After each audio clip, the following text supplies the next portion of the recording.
содержат ароматы, которые могут вызвать аллергию. Это некрасиво, неприятно, отвратительно, ужасно. Отвратительный вкус какого-то пластика жжёного, я не знаю, мерзко. Это, во-первых, не работает, во-вторых, это опасно.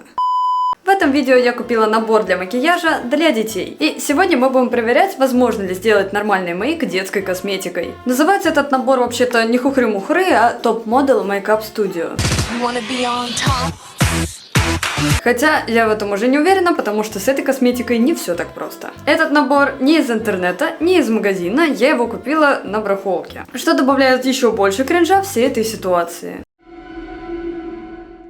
Всем привет, с вами Лена, я Гермис, и на моем канале много интересных и полезных видео о макияже, стиле и обзорах косметики. Вы мне частенько писали, что я могу сделать нормальный макияж даже с самой убогой косметикой. Так вот, я купила вот такой детский набор с косметикой. Стоил он 5 евро, то есть 500 рублей. И этот набор вот в такой замечательной книжечке с красивой мультяшной девчулей. Сегодня посмотрим, получится ли у меня стать такой же красоткой, такой же топ-моделью, как нам обещают. Этот набор я увидела на барахолке. И я поняла, что вот он шанс затестить детскую косметику. И когда я погуглила, я узнала, что таких наборов существует в продаже несколько, с разной косметикой, с разными оттенками, и стоят они 30 евро, то есть 3000 рублей. Какая-то получается уже не детская косметика. Так что для такого набора нужно обязательно быть маленькой, богатенькой сученькой. Лакшери девчуля приехала! Итак, давайте смотреть, что же там внутри. Сзади здесь расписано много-много всего, что можно с этим набором сделать. Расписаны даже составы косметики, наименование, объем. Сделан этот набор в Китае. К сожалению или к счастью, срока годности я здесь не вижу. Так что я практически уверена, что этот набор еще и просрочен к тому же. Просто вот вообще. Внимание! Опасность удушья. Использовать только под присмотром взрослых. Надеюсь, меня смотрит кто-то из взрослых, потому что вам сегодня придется за мной присматривать. Содержат ароматы, которые могут вызвать аллергию. Зашибись! Вот только еще этого нам не хватало. Все же, мне кажется, детская косметика должна быть гипоаллергенной. Разве нет?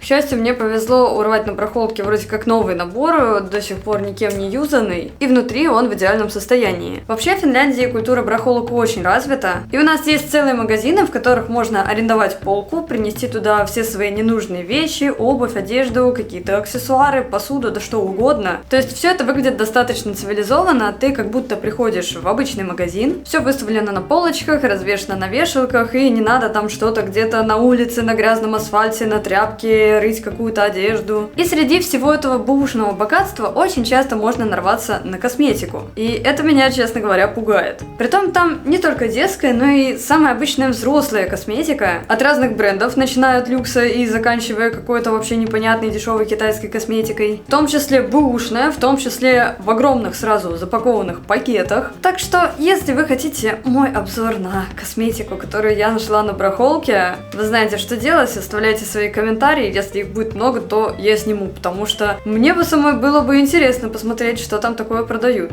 Итак, открываем набор.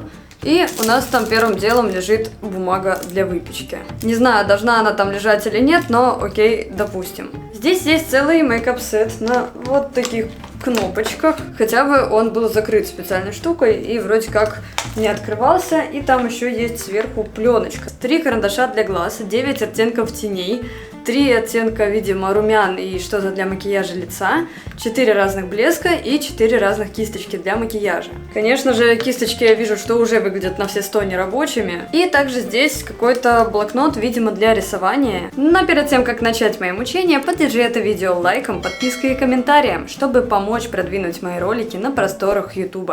Итак, давайте начнем обзор с блокнота, потому что он меня заинтересовал. Во-первых, на блокноте нарисованы карандаши, которыми нужно якобы разукрашивать лицо, видимо, рисовать фейс-чарты. Это, кстати, прикольно, но не прикольно то, что в этом наборе нет карандашей. Может быть, они были, я не знаю, но тут вот прям реально от вот этой фирмы Top Model нарисованы карандаши, и у нас их нет. И вы только зацените, потому что тут реально целый набор, целый блокнот для рисования фейс-чартов. Здесь вот нарисовано, как эти макияжи рисовать, пусть и карандашами. И дальше у нас целая куча страничек с лицами. Есть уже уже такие готовые примеры для вдохновения. Есть просто лица пустые для макияжей. Я давно хотела себе купить какой-то специальный альбом для фейс-чартов. Пока у меня просто есть самый обычный блокнот, в который я зарисовываю макияжи, которые буду делать в своих обзорах. Так что здесь для меня, пожалуйста, целый клевый блокнот. Мне он обязательно пригодится. Если что-то я не рисую вот эти профессиональные фейс-чарты на специальной бумаге. Я просто перед каждым обзором стараюсь, исходя из цветов, которые есть, допустим, в палетке, как-то накинуть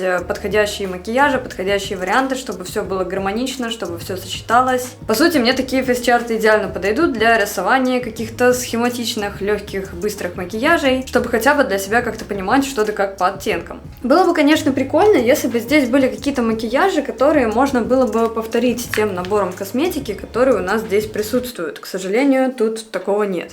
Я уже нанесла на лицо, господи боже, нормальный тон и консилер. И думаю, что на этом все нормальное в сегодняшнем макияже кончается. Снимаю пленочку и надеюсь, что все не вывалится. Для макияжа лица нам предлагают 3 варианта оттенков. Ярко-розовый, оранжевый и какой-то желто-бежево-коричневый. Ой, ну с такими цветами нам явно не в школу идти. Давайте попробую вот это бежевое сердечко нанести в качестве контуринга. Может быть, хоть что-то оно изменит на моем лице. Хотя мне кажется, что это уже не самая лучшая идея. Так, а мы набираться будем на кисточку или вообще что? Просто у меня кисточка как была чистой, так и осталась.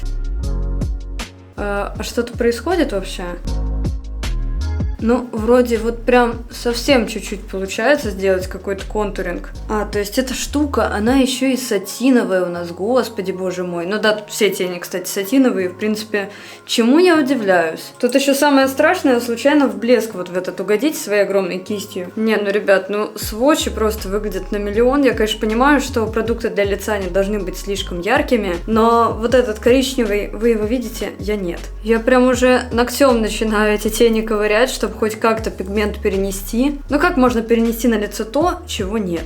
Вот, чтобы вы понимали, мне приходится вот так вот пытаться, чтобы все это высыпалось. И только так оно хоть чуть-чуть наносится на кисточку. Итак, макияж глаз я хочу попытаться сделать вот в этих бирюзово-зеленых оттенках, и под бирюзовый цвет отлично подходит оранжевый. Это такие контрастные цвета, которые друг с другом очень классно сочетаются, поэтому я думаю, что к этому образу можно попробовать нанести оранжевые румяна. Когда-нибудь бренды научатся делать нормальную косметику для детей, и у всех отвалится жопы. Ой, ну, кстати, румяшки-то смотрите, ну, цвет, конечно, мега странный, но они хотя бы наносятся, причем наносятся так, ну, как я считаю, должны наноситься нормальные, адекватные, простые румяна. Правда, зачем в них сатиновый компонент, я тоже не понимаю, но лучше уж он будет в румянах, чем в контуринге. Ну, вот посмотрите, они даже наслаиваются. Сюда еще можно добавить остатки. Ну, выглядит это, конечно, странненько. Просто есть прикольные розоватые румяна в рыжину. Ну, чтобы вот просто это был конкретно вот чисто оранжевый цвет. Ну, на любителя. Ладно, на самом деле я думала, что будет намного хуже. Но, в принципе, на этом я думаю, что мой макияж лица, как бы его полномочия на этом все. Ну и переходим к теням. В наборе оттенки мега странные. То есть они, во-первых, все сатиновые. Есть какие-то странные бежево-серые, есть фиолетовые и розоватые. И по сути яркий здесь это только вот этот голубой и бирюзовый. Ок, ладно, давайте сделаем свотчи. Ну, оттенки полупрозрачные. С одной стороны, для детского макияжа, мне кажется, это может быть даже и окей. Я считаю, что могли бы добавить какой-нибудь нормальный рабочий коричневый, могли бы добавить каких-то нежных персиковых оттенков, что будет нормально смотреться на детях. Еще одна проблема, с которой я столкнулась, пришлось эти тени прям так же, как и румяна, ковырять ногтями, чтобы хоть какой-то пигмент из них вытащить, потому что тупо вот в эти вот отделы у меня не влазит палец. Тени очень сильно сыпятся, ведут себя как мел, еле наносятся, но в принципе, а чего мы еще хотели? С другой стороны, за 3000 рублей можно купить нормальную косметику. Сегодня макияжи будут достаточно простые, чтобы ну хоть как-то это можно было вывести. В наборе присутствуют 4 кисти. Одна, видимо, такая острая для макияжа губ, хотя она единственная, которая выглядит из всего этого набора адекватно, и хоть как-то ее, возможно, можно будет использовать. И очень, кстати, по форме похожа на кисточку от Небледной, но, конечно, тут мы имеем хороший ворс, а здесь мы имеем ворс от кисточек, которые типа для акварели. Для губ она слишком пушистая, для глаз она слишком маленькая и беспонтовая, но все остальные кисти это еще более полный трэш. Это вот такая большая такая кисть, которая для глаз даже для детского лица будет огромной, потому что она огромная для меня. Во-вторых, она очень жесткая, то есть вообще неприятное ощущение при попадании, например, куда-нибудь в глаз. В-третьих, для лица она маленькая, для глаз она большая. И куда ее использовать? Ну и 2 таких спонжика, в принципе, такими спонжиками реально что-то делать, например, нанести какие-нибудь блесточки на глаз. Я периодически подобные формы использую, но тут они по качеству просто ужасные. Это как будто не такой плотный, хороший спонж, это просто как кухонная мочалка. Ну зачем так издеваться над детьми, я не понимаю. Ну вот ребенок маленький, накрасится всеми этими убогими кистями, этими убогими тенями, и получится дерьмо. И после этого ребенок больше не захочет заниматься макияжем, ну потому что если получилось какаха. И у меня, кстати, был подобный опыт в жизни, потому что у меня были очень дерьмовые кисти в моем подростковом периоде, которые мне кто-то подарил, и я делала ими макияж, и получалось в разы хуже, чем если бы я делала его пальцами, ватными дисками, какими-то, непонятными ватными палочками. Поэтому после своего горького опыта я много лет делала макияж без использования кистей. И кистями я начала пользоваться уже после того, как начала участвовать во всяких мейкап-конкурсах, потому что там хотя бы у меня была возможность выиграть нормальные кисти. Кстати, как отличить хорошие кисти от плохих? На моем канале есть целое видео, где я рассказываю о кистях просто все. Ну короче, за 3 куска вот это какое-то полнейшее разводилово. Окей, давайте так, на одном глазу я буду делать макияж вот этими убогими кистями и спонжиками, а на другом воспользуюсь обычными кистями, чтобы затестить, насколько ли сами продукты в этом наборе хороши. Посмотрим, есть ли разница и можно ли хоть как-то спасти эти тени. На все подвижное веко наношу ярко-голубой, вернее, я думала, что он будет ярко-голубой, но по факту вы видите эту красоту. Да, конечно, интересный вариант. Теперь светло-бирюзовым оттенком я попробую вот этой большой кистью растушевать тени в кожу. Да, выглядит это просто максимально кринжово. Теперь беру вот этот темный оттенок. Во-первых, выделяю им все нижнее веко. Темный, кстати, на сводчах выглядел еще более-менее адекватно. И мне песок от этих теней уже начал попадать в глаза, не очень приятно. И хочу затемнить вот этот уголочек и увести зеленый в складочку.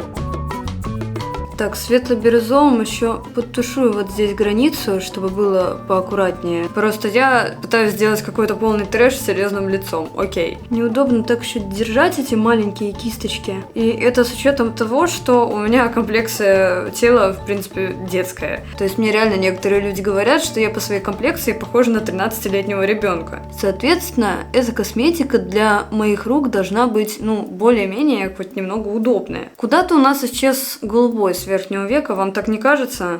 Что меня удивило? У меня получилось сделать более-менее адекватную тушевку. Но, конечно, сами по себе оттенки это просто лютая грязь. И, для детей это не оттенки для детей. Давайте еще вот этот оранжевый, который был у меня в качестве румян, я нанесу вот сюда, в уголок глаза, чтобы как-то объединить макияж. Просто полная грязюка у меня на глазу, это какой-то кошмар. Во-первых, я надеюсь, что мои глаза не вытекут, потому что тени в них кусочками действительно попадали. Основной плюс то, что тени не осыпаются, что очень, как по мне, удивительно. Теперь пробую повторить все то же самое уже нормальными кистями.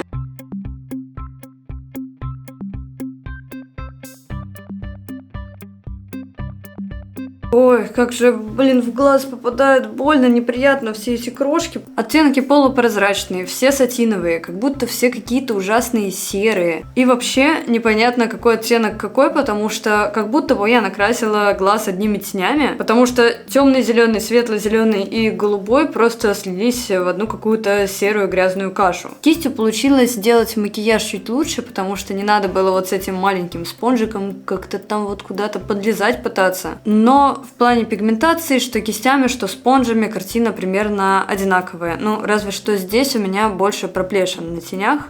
Здесь у нас представлено 3 карандаша для глаз. Черный, коричневый и фиолетовый. Фиолетовый, кстати, интересненько. Я думаю, я его использую в следующем макияже. И давайте сделаем сводчик карандашей. А почему сводчи не делаются? Вот надо прям надавить и тогда сводчи получаются. Чудесно. Вот так карандаши выглядят на коже. В принципе, как будто бы норм, но нет. Я очень сильно негодую, потому что на самом деле, по факту, эти карандаши бесполезны и пользоваться ими не стоит. Тем более для детей должен быть какой-то мягкий карандаш. Но здесь карандаш настолько жесткий, что им получается рисовать только по какой-то твердой поверхности, например, по руке, где есть кости, или по бумаге. Но скорее всего там, где у нас века, где тонкая кожа, у нас не получится ничего путного. И если бы мне в детстве достался бы такой набор, я бы сказала со 100% уверенностью, что этим карандашом я бы ткнула себе в глаз. И, соответственно, такими карандашами никакую подложку не сделать, слизистую тоже не подчеркнуть, стрелку нарисовать тоже получится плохо. Но давайте по приколу я пройдусь по границе. Не, ну вообще никак. Так, и теперь слизистую крашу. Да, для слизистой этот карандаш не подходит, потому что у меня только слезы начинают от него течь, и все. Он дал какой-то светло-серый оттенок, который сделал макияж на вид еще грязнее, спасибо. Разве что для бровей, вероятно, такие карандаши подойдут. Давайте попробуем. Да, слушайте, для бровей реально тема. Карандаш не сильно пигментированный, что реально, в принципе, ок для бровей. Но, конечно, дорисовать недостающие волоски и заполнить пространство тоже им не везде хорошо получается. Да, конечно, цвет у карандаша оказался по факту очень таким золотисто-рыжеватым. Для рыжих девчонок идеальный карандаш, но для меня сейчас, особенно для моего макияжа, это просто плюс еще 1 балл по шкале кринжа. Ну и в наборе представлены 4 блеска для губ, давайте попробуем 3 из них. Здесь есть красный, оранжевый, розовый и темно-бордовый. И все блески в составе с маленькими блесточками. Давайте сначала попробую красный. Опять же, палец не влазит в эту штуку. Могу вот так вот ногтем зачерпывать сразу. Ой, реально отвратительный вкус какого-то пластика жженного, я не знаю, мерзко. Все-таки для детей, когда делаешь косметику, мне кажется, там как раз всякие прикольные сладкие ароматы сделать, это будет классно. Хотя по факту это даже не блеск, а бальзам для губ. И выглядит он на губах, по-моему, даже очень неплохо. И если бы не вот этот вкус и запах, он бы ощущался достаточно комфортно. Блесток, ну, немножко видно, в принципе, почему бы и нет. И он даже не особо липкий. Следующий давайте попробуем вот этот розовый. Оу, какой оттенок вообще просто. Начнем с того, что он наносится какими-то кусками, и закончим тем, что сам цвет этого блеска это просто привет нулевые. Вот что-то подобное я ожидала в последней коллекции косметики от Beauty Bomb Romcore, но получила это в детском наборе.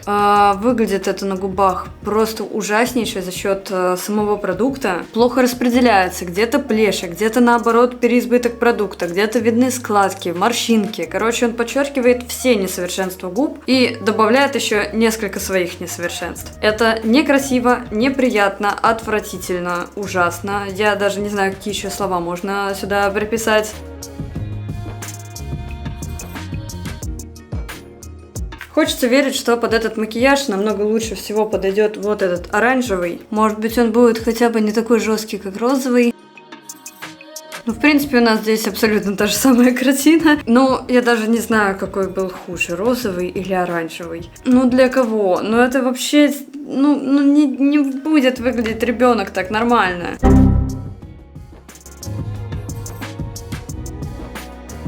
Я думала, что лучше всего под этот макияж подойдет вот такой оранжевый. Но сейчас, смотря на себя в зеркало, я понимаю, что лучше всего под этот макияж подойдет пойти и смыть его прямо сейчас. Какая-то просто вот максимально не детская косметика, и я в полном шоке от того, что я вижу. Честно говоря, я думала, будет лучше. Я думала, будут хотя бы какие-то яркие прикольные оттенки, можно что-то будет замутить, но здесь не яркие и не прикольные оттенки, которые делают макияж только хуже.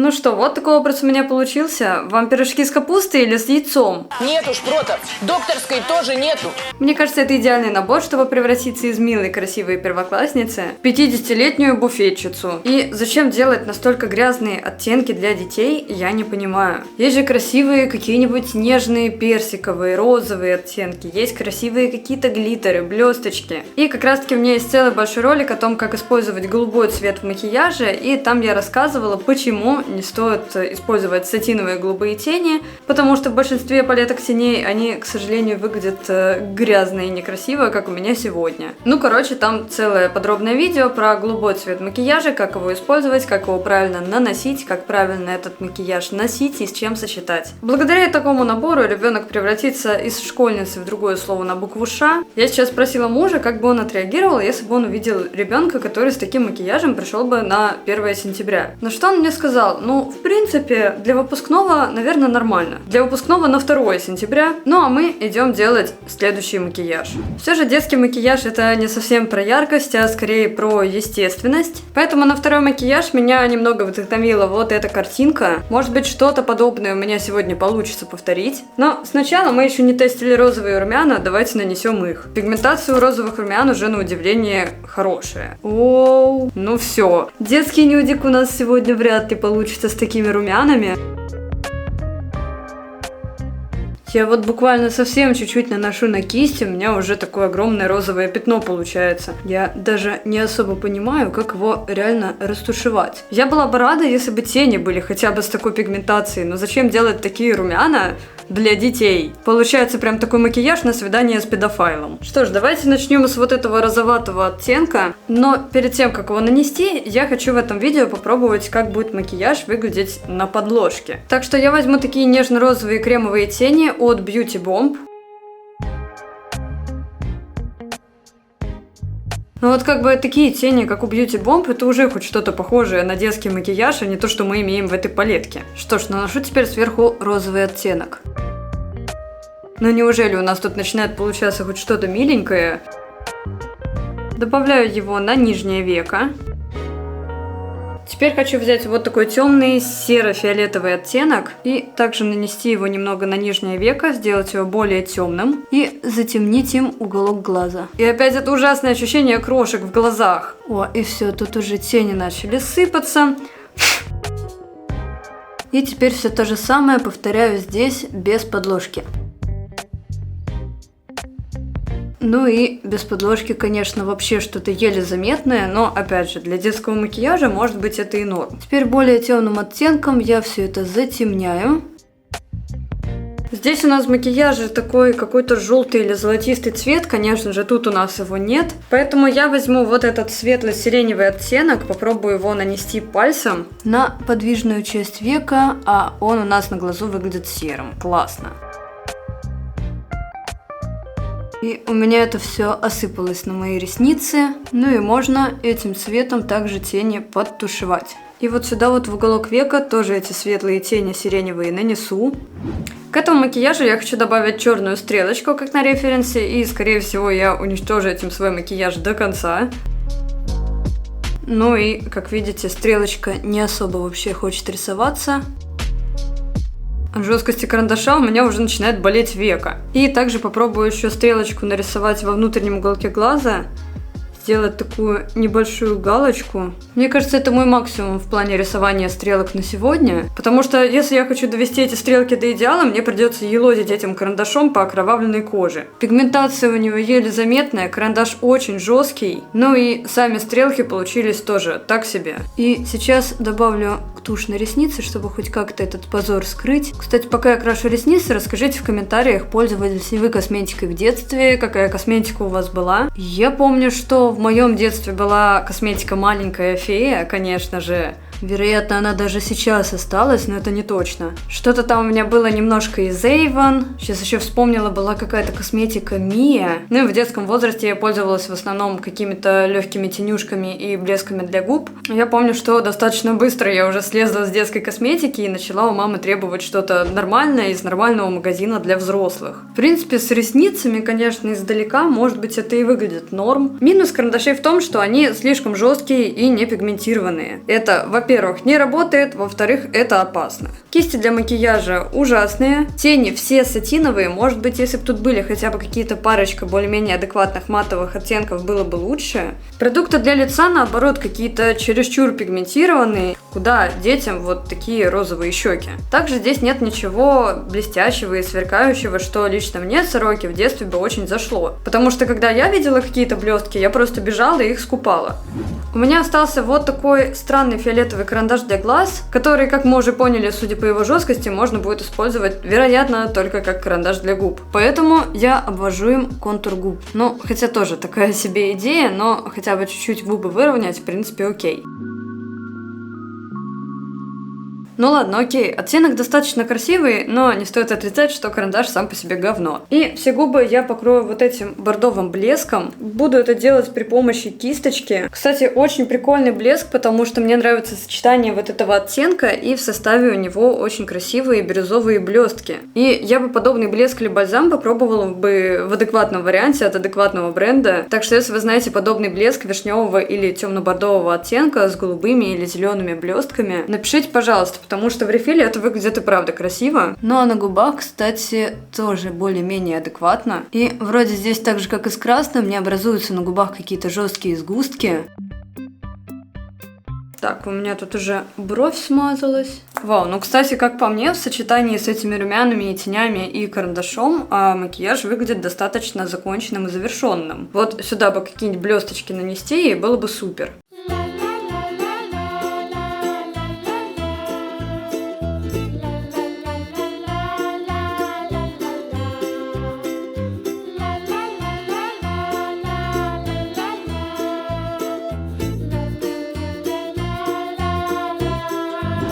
Я понимаю, что дети это есть дети, и все это делается с точки зрения там детям потусоваться, побаловаться. Но все же можно ведь и нормально детям побаловаться с нормальными, адекватными рабочими продуктами из бюджетного сегмента, из взрослой косметики. Я, конечно, вообще в шоке от того, что я сегодня попробовала, и я считаю, что если ваш ребенок или младшая сестренка хотят попробовать сделать себе макияж, приобретите им нормальные бюджетные продукты, потому что они будут действительно безопаснее, чем этот детский китайский трешак. Потому что, например, когда я начинала пользоваться детской косметикой, я достаточно быстро перешла на мамину палетку Lancome. Казалось бы, с чего бы. Но хотя бы вы будете уверены, что у ребенка не начнется удушье, аллергия, и он не занесет себе какую-нибудь инфекцию. Или вам не придется его лечить от конъюнктивита после того, как тени осыпаются в глаз песком. У меня был такой набор, и все со мной в порядке.